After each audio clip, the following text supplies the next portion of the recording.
Compatriotas, el gobierno neoliberal de Daniel Noboa, conjuntamente con el Fondo Monetario Internacional, están anunciando nuevos golpes económicos en contra del pueblo y a favor de las oligarquías. No contentos con el alza del IVA del 12 al 15% y del perdón de más de 1.500 millones de dólares que los grandes empresarios corruptos y morosos debían al SRI, ahora anuncian que van a subir el precio de los combustibles precisamente como una medida en contra de los intereses del pueblo ecuatoriano. Y otras medidas de ajuste que se han puesto de acuerdo entre el gobierno y el Fondo Monetario Internacional, que lo han hecho público. Anuncian también que quieren imponer nuevas medidas en torno al problema del IES, que se encuentra al borde de la quiebra por culpa de ellos, de los gobiernos que han administrado el Ecuador durante los últimos 40 años, y en definitiva están a espaldas de nuestros intereses, manipulando o pretendiendo ya imponer estas manipulaciones económicas en contra de los intereses del pueblo ecuatoriano. Con el alza del precio de los combustibles, se infringe un golpe duro a la economía de la ciudadanía. De hecho, suben el precio de los pasajes de transporte urbano y de transporte interprovincial de pasajeros, pero también sube el precio del transporte de carga pesada, con lo cual se incrementa el precio de los artículos de primera necesidad en todo el país. Como podemos ver, estas medidas no resuelven la crisis económica del pueblo ecuatoriano. Apuntan simplemente a cumplir con las órdenes del Fondo Monetario Internacional, que les dice que les van a dar un crédito al gobierno siempre que pongan en vigencia este tipo de medidas. Es sabido que los grandes empresarios descargan todo tipo de impuestos o de alzas que el Estado pueda establecer, como en este caso el alza del precio de la gasolina y de otros combustibles, descargan sobre los consumidores, que somos la mayoría de los ecuatorianos. ¿Qué hacer frente a este problema? Estos señores no han dado ni pueden dar soluciones porque miran los intereses de sus bolsillos, de sus chequeras millonarias, de sus grandes negocios. No miran el interés del pueblo ecuatoriano. Se necesita un cambio estructural en todo el manejo de la industria petrolera, empezando por el proceso de exploración, explotación, transporte del crudo, negociación en el mercado internacional, industrialización del crudo en el país y venta, por cierto, en el mercado nacional. Todo eso es todo un proceso integral. Ellos solo miran el problema del precio. Claro, porque tienen en sus manos el gran negociado de la venta del petróleo en el mercado mundial y el gran negociado de la importación de combustibles, entre ellos el gas, el diésel, etc. Entonces ese es el problema que hay que resolverlo de fondo. No se va a resolver simplemente con decir que sube el precio de la gasolina y ya. Ya lo han hecho en otras ocasiones y nunca lo han podido resolver.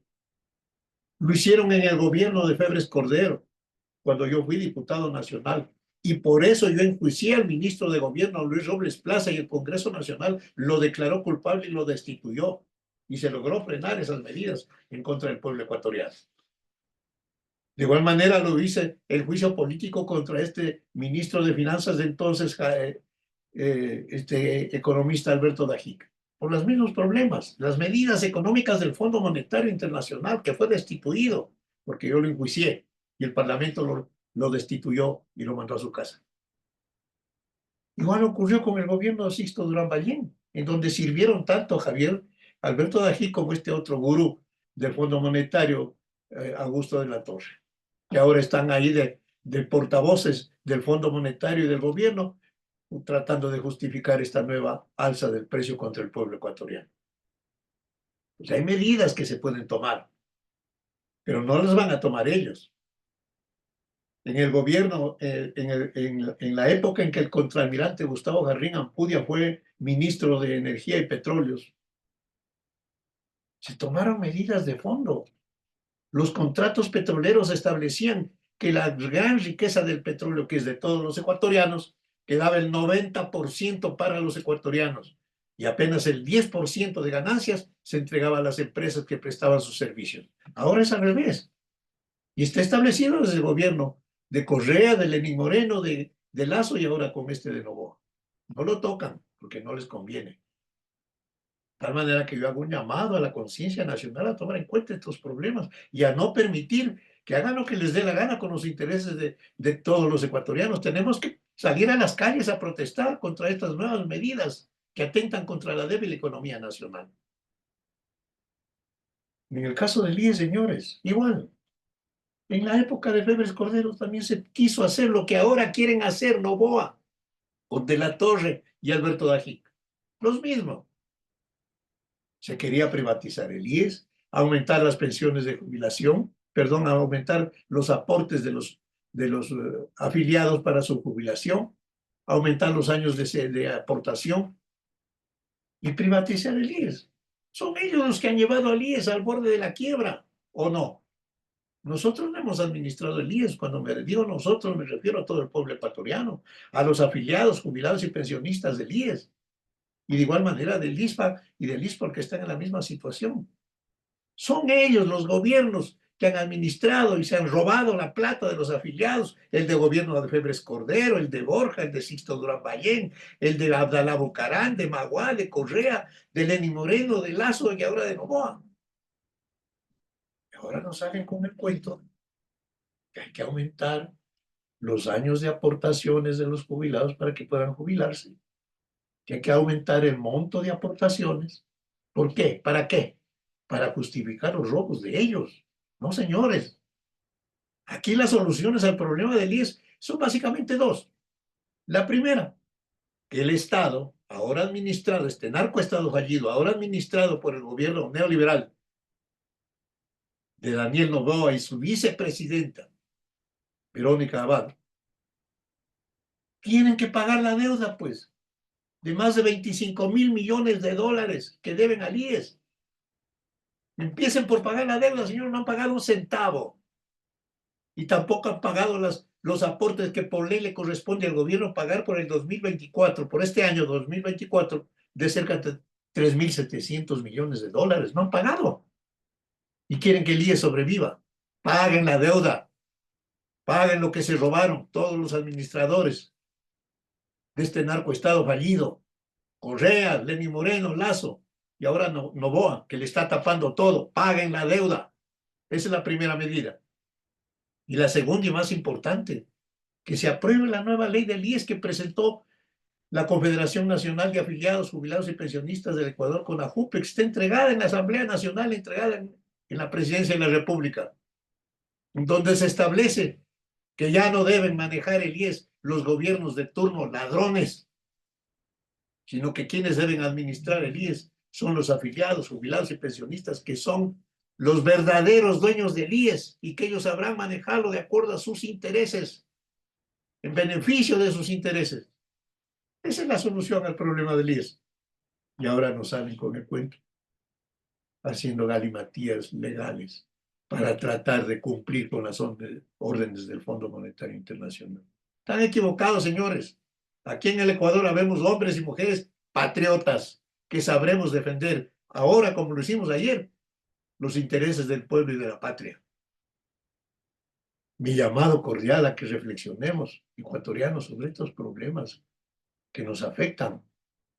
Está bien, pues, que estemos preocupados de los problemas cotidianos de la familia, eso es lógico, del estudio, del trabajo, y también, ¿por qué no?, pues de algunas cuestiones de diversión, que el fútbol, que la fiesta local, etcétera.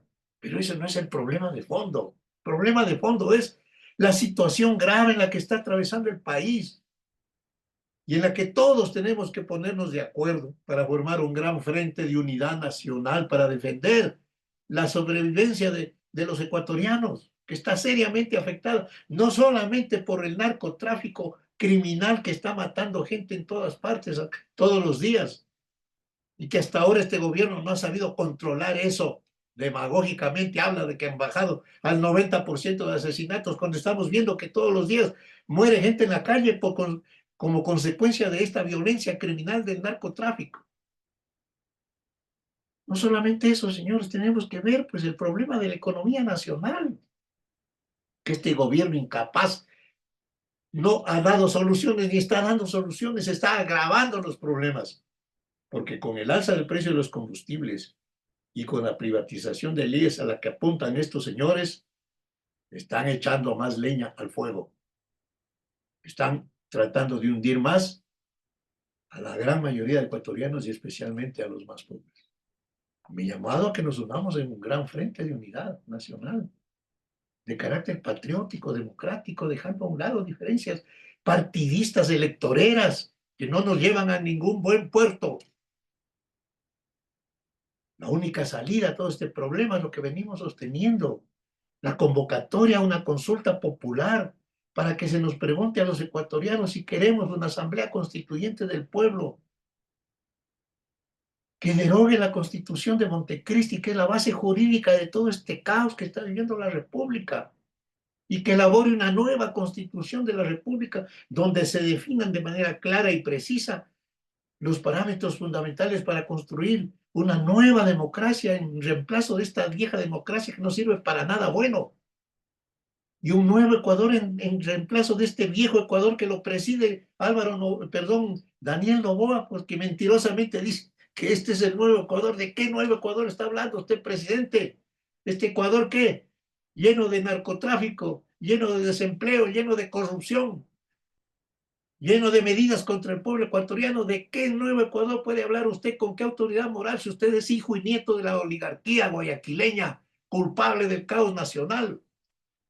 El nuevo Ecuador surgirá de la mente y de las manos trabajadoras del pueblo ecuatoriano, que tiene que insurgir hacia una asamblea constituyente para construir esa nueva democracia y ese nuevo Ecuador que verdaderamente merecemos.